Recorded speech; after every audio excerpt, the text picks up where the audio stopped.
What would happen if every single man just up and disappeared? Obviously, there would be chaos.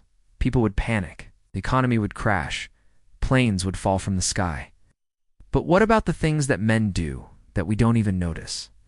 Men are responsible for 78% of all violent crime, including 93% of all homicides.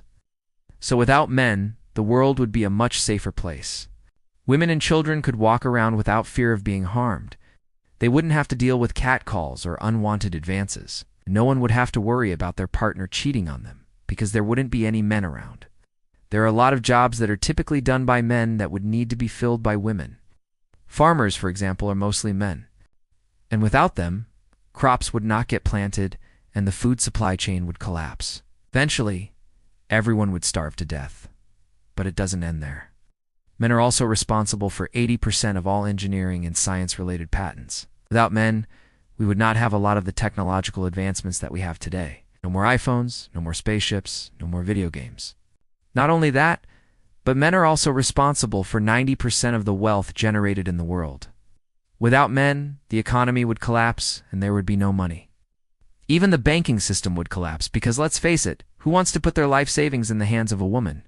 Now, I'm not saying that women are bad with money. Statistically speaking, they are risk-averse, and that's not good for the economy. We would be stuck in a never-ending cycle of low growth and high unemployment. Even the postal service would collapse without men because men are bigger and stronger than women. And what happens when you try to stuff a round peg in a square hole? You get a lot of angry feminists. And then there's the military. Without men, we would not have an army. There wouldn't be anyone to defend us from our enemies. Our borders would be wide open and everyone would be free to take what they want. So yeah, we can't live with men, but we definitely couldn't live without them either. They're kind of like the duct tape of society. Sure, you might not notice them most of the time, but when they're gone, everything falls apart. I'm not saying that men are perfect. They're actually pretty flawed. But the world as we know it would not be possible without them. So the next time you see a man, be sure to thank him for his service. You may not remember it, but you'll feel better.